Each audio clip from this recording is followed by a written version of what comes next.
Fred Thomas has done a really good job with his strength and conditioning. He played last season about 185 pounds, and right now he's 207 pounds. And I think Chicken put on about 10 pounds of muscle as well. Trevontae Bloodman's put on 11 pounds. Colin Borkett has lost weight, is a lot slimmer, a lot trim, reduced his body fat. So hopefully these guys' gains in the offseason and strength and conditioning will pay off for them on the court. As far as basketball, we've asked some guys to do things individually and as a team.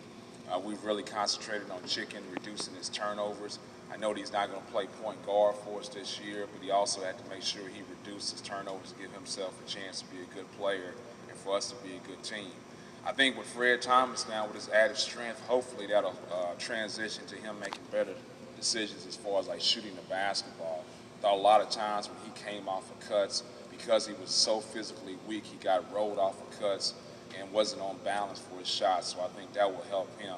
But I think overall we got to have an emphasis as a team, making sure that we reduce our turnovers. We can't be that bad in taking care of the basketball and expect to have any success on the basketball court. And I think also rebounding the basketball to give ourselves a chance.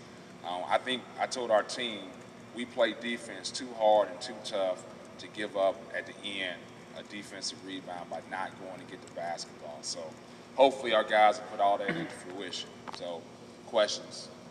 You said the other night that you wanted to see more out of Fred and Gavin. You also mentioned that Fred was really the most improved guy as far as getting in the weight room.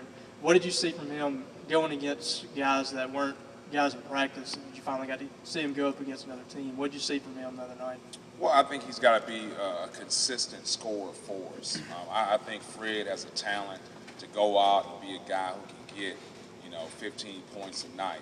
But what we can't have is Fred Thomas getting 24 points one night and then 9 points the next night and then 10 points and then 18 points.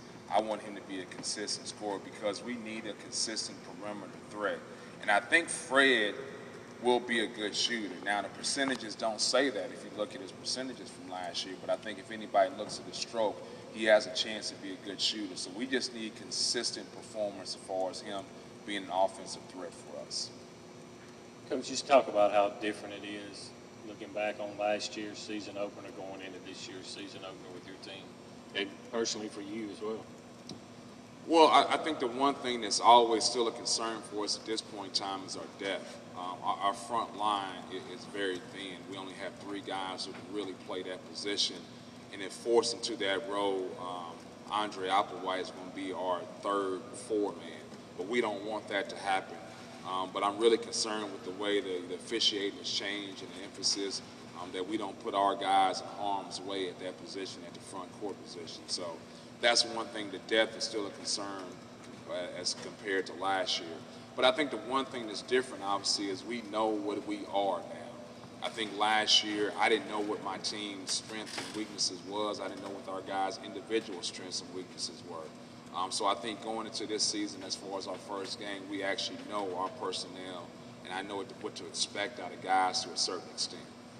How do you kind of combat the new rules? And you want your guys to be aggressive, but you don't want them to be in foul trouble because of that lack of depth right there. What do you do to kind of teach your guys to, hey, stay aggressive but don't get in foul trouble?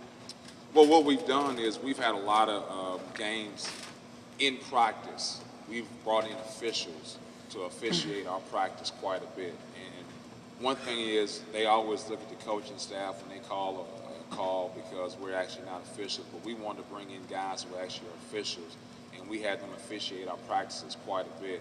And I think it really helped us because now our guys know what to expect going into game competition. Then also it helps us as a coaching staff because the last thing you want to do is coach and teach your guys how to foul. And so some of the things that we have taught in the past and coached, as far as like my background being in the Midwest and physical basketball, Big Ten basketball, that we just simply can't do some of those things anymore because what we're doing is we're teaching and coaching our guys how to foul. So it doesn't make sense as a coach if we continue to put our guys in harm's way when we know depth is a concern. Coach, the first couple of, scrimmages or practices or whatever, lots been made of I.J. Reddy and his responsibilities and stuff. But it's always difficult for a freshman point guard to kind of, play that way through the entire season. What are your expectations considering that he is a freshman and he has to lead the team? Well, I think the one thing that I always want to emphasize to our guys is not the whole freshman mentality and sophomores and juniors. What I want to put across is like you're a scholarship basketball player.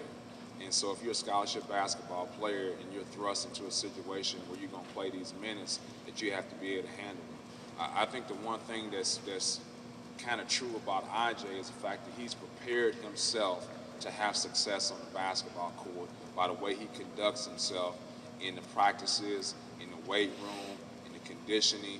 He has always been really professional about how he handles his business and how he handles himself. So if he continues to do those things off the court, then he will have success on the court because of that reason.